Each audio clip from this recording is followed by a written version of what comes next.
Yo. Percocet, Miley Percocet,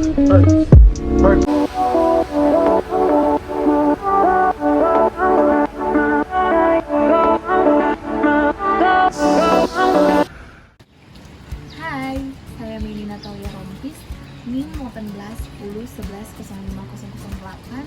Saya salah satu mahasiswa farmasi dari Universitas Samratulangi Manado.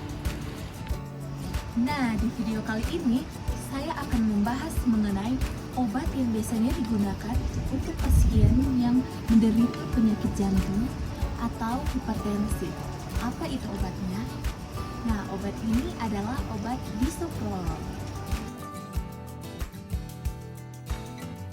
Nah, seperti yang sudah saya sampaikan tadi, bahwa obat bisoprolol ini umumnya digunakan untuk mengatasi keluhan-keluhan kardiovaskular seperti misalnya hipertensi dan juga sakit jantung. Bisoprolol ini dijual dalam bentuk kemasan tablet dengan dosis 2,5 mg dan 5 mg. Dan bisoprolol ini banyak dijual dengan merek dagang yang seperti misalnya ada Concor, Beta-1, Bipro, Carbisol, Hapsen, dan generik bisoprolol fumarat. Obat bisoprolol ini merupakan obat yang indikasinya untuk penyakit hipertensi ataupun penyakit jantung. Jadi bisoprolol ini tidak khusus untuk hipertensi saja atau untuk jantung, tetapi bisa multi indikasi. Obat bisoprolol ini termasuk golongan apa sih? Jadi obat bisoprolol ini termasuk ke dalam golongan beta blocker yang selektif. Nah, untuk mekanisme kerjanya, dia itu sesuai dengan namanya, yaitu dia menghambat reseptor beta-1. Bisoprolol ini khusus untuk beta-1 saja ya. Kenapa? Karena dia itu selektif. Kalau selektif itu artinya dia khusus atau selektif untuk beta-1 saja. Dia tidak ikut memblok reseptor beta-2 karena ada obat-obat reseptor beta blocker yang dia itu tidak cuma memblok reseptor beta-1 saja, tapi dia selain beta-1 dia juga memblok reseptor beta-2. Nah, kalau bisoprolol ini dia selektif yang beta-1 saja. Kemudian kita perlu mengetahui di mana sih letak reseptor beta-1 itu. Jadi reseptor beta-1 itu adanya di jantung atau di kardiak. Oleh karena itu, bisoprolol ini kerjanya fokus hanya pada daerah jantung saja. Dia tidak mempengaruhi beta-2 dan beta yang lain. Beta-2 itu contohnya seperti ada di saluran pernafasan. Nah, kalau seseorang meminum obat bisoprolol ini, maka dia akan memblok reseptor beta-1 yang ada di jantung. Kalau diblok, hasilnya dia akan menurunkan heart rate dari seseorang. Apa itu heart rate? Jadi heart rate itu pada umumnya bisa disebut dengan denyut nadi atau detak jantung dari seseorang. Kemudian kalau misalnya heart rate dari seseorang itu turun, maka akan menurunkan cardiac output-nya juga. Cardiac output itu adalah volume darah yang dipompa dari jantung. Karena detaknya turun, yang dipompa otomatis frekuensinya lebih sedikit ya kan. Kalau lebih sedikit pasti cardiac outputnya juga lebih turun.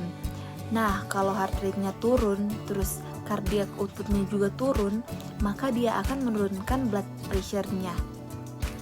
Karena blood pressure itu ada hubungannya sama cardiac output atau heart rate itu tadi.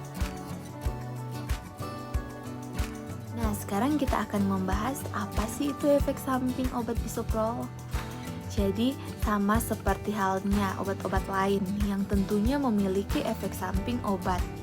Nah, bisoprolol ini pun seperti itu.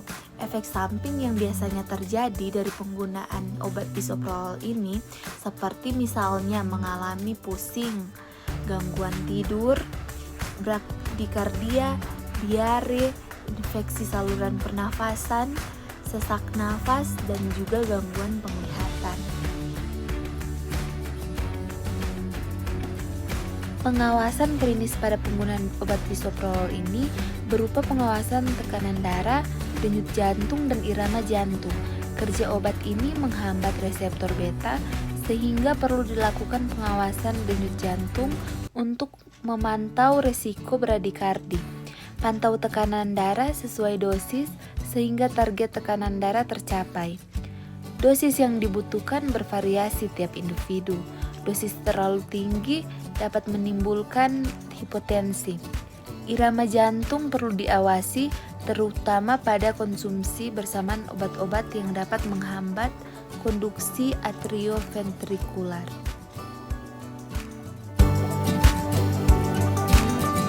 Jadi sebelum menggunakan obat ini, pastikan bahwa Anda benar-benar memahami bagaimana cara penggunaan obat bisoprol ini.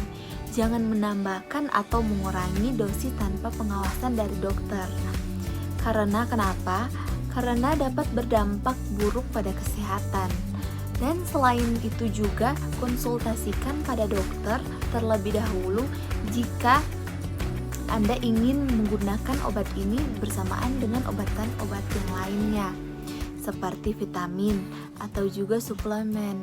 Dan juga perlu mengkonsultasikan penggunaan obat ini jika dalam kondisi hamil atau menyusui dan juga akan melakukan program kehamilan.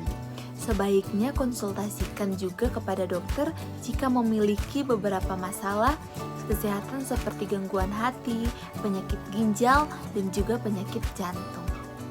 Pemakaian obat umumnya memiliki efek samping tertentu dan sesuai dengan masing-masing individu. Jadi, jika Anda merasakan gejala efek samping yang terjadi pas kamu mengkonsumsikan obat bisoprol ini, sebaiknya segera periksakan diri ke dokter untuk mendapatkan penanganan medis lebih lanjut. Sekian dari video saya, kiranya video saya dapat bermanfaat dan maaf jika ada kata-kata yang salah. Terima kasih, jangan lupa di like, komen, dan subscribe. Hey, feeling good.